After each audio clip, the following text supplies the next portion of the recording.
In the last moment of his life, he turned his fading flame into a huge fire that enveloped the world. I've never laughed more on that day. I've never cried more on that day. He was our captain, and he was a magnificent man.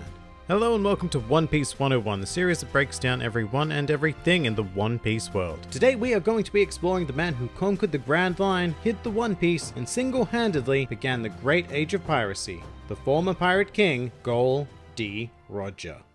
Gol D Roger, known to most of the world as Gol D Roger, is a tall and very stereotypically looking pirate man who gained incredible wealth and fame as a result of doing what nobody thought possible by conquering the Grand Line and becoming the Pirate King. However, exactly how he went about doing this is one of the greater enduring and ever unraveling mysteries in the series, along with Roger himself actually. Despite being such a prolific figure, we as readers and watchers still know such a limited amount about him after more than 20 years of publication. What we do know, however, comes from first-hand sources who knew the Pirate King, and he has generally been described as a fearless, ever-confident, and extremely reckless individual who managed to find allies wherever he set sail. Now, you may notice that description is quite befitting of the series' protagonist, Monkey D. Luffy, and his similarities to the personality of Roger have also been noted by figures who sailed with Roger, including Crocus and Red-Haired Shanks. However, according to Monkey D. Garp, Roger was also a man prone to violence, being quite short-tempered, particularly when it involved any form of slight against one of his crewmates. Although Garp did also add that Roger's actions were always pure and straight, very akin to that of a child actually. But being the mysterious figure he is, we currently know very little about Roger's history, except for the fact that he was born in Logtown in East Blue. From there, the earliest record we have of Roger is his meeting with his future first mate, Silver's Rayleigh. At the time, Rayleigh was something of a delinquent, who was living on a stolen boat when a young man wearing a straw hat rocked up in front of him. And this brings us to something absurdly important actually. This straw hat should look very familiar to all of you, because it is the exact same piece of headwear currently being donned by Monkey D. Luffy. At some stage during his career, Roger passed that hat on to a young Shanks, who in turn gave it to Luffy 10 years prior to the commencement of his adventure. In any case, a young straw hat-clad Roger asked Rayleigh to join his pirate crew, claiming that this was a fated meeting. Over the course of his career, Roger proceeded to recruit a crew of highly renowned individuals, many of whom are still unknown to us actually, but it would eventually come to include Scopper Gaban, Kozuki Oden, Nekomamushi Inuarashi, as well as a very young red-haired Shanks and the ever-important Buggy the Clown. Exactly when and where each of these members joined the Roger Pirates is currently unclear, but at some stage, the initial incarnation of the crew sailed to what they thought was the end of the Grand Line, only to discover a deeper layer of mystery hidden throughout the world in the form of the poneglyphs. And so the Roger Pirates set out on subsequent voyages to discover the secrets of these stones. However, prior to their final journey, Roger contracted an incurable disease, and as a result, they recruited the Dr. Crocus into the crew in order to keep Roger alive long enough to complete the voyage. Despite the illness, at this stage, Roger's strength was known worldwide, having been powerful enough to combat the hero of the Marines, Monkey D. Garp, as well as direct rival Edward Newgate, who would go on to become known as the strongest man in the world. In addition to this, Roger possessed the very vaguely explained power to hear the voice of all things.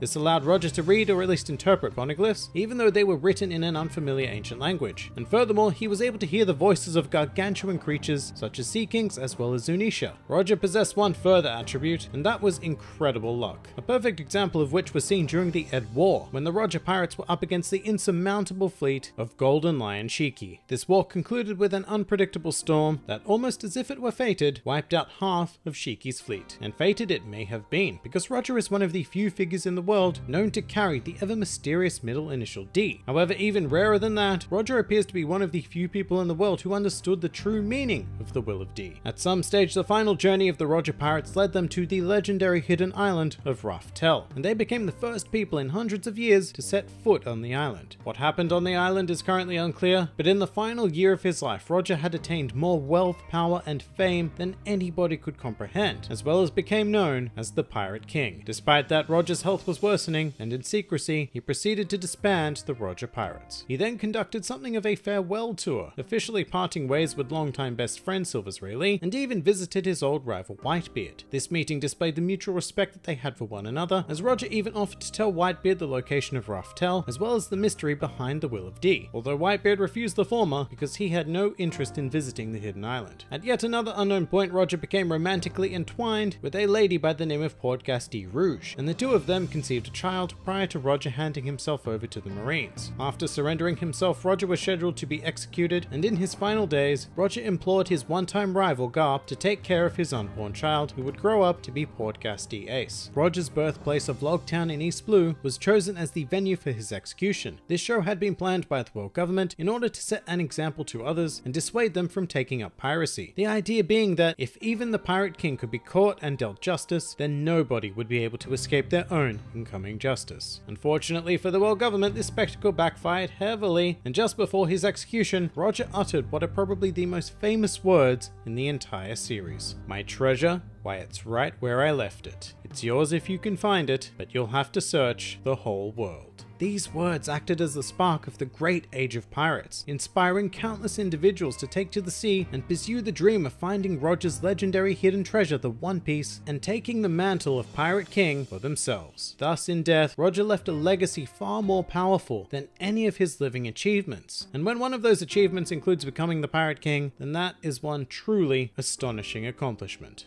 Some more fun facts about Gol D Roger. While Roger's execution is one of the most memorable images in the entire series, exactly how the execution was performed is subject to interpretation. In the anime, Roger is seen being impaled through the heart by 2 spears, however the manga never actually shows or states how he was rendered dead. Although it should be noted that in the Viz manga translation, it is stated that Roger was decapitated, while in the 4Kids dub, he was said to be hung from the gallows.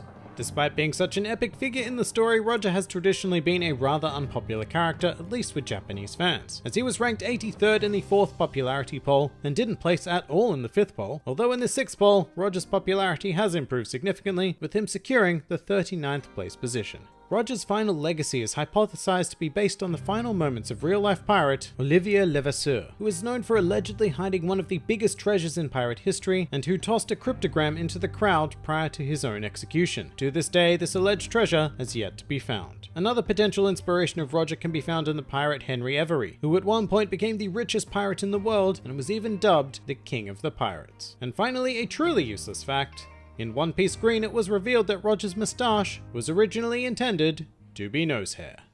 And that pretty much does it for Gol D Roger. If you enjoyed this video and the content this channel produces in general, then please do consider donating to the Grand Line Review Patreon, because the support of all of you amazing people is what continues to make this channel possible. Also, please do check out my Teespring store if you're interested in shirts, hoodies, and other miscellaneous items, with the proceeds also going to directly support the channel. And if you'd like to join the fun at any time, then please do head over to my Discord server, where a wide array of shenaniganry takes place on a daily basis. And finally, please do comment with who, what, or where you'd like to see featured in the next One Piece 101.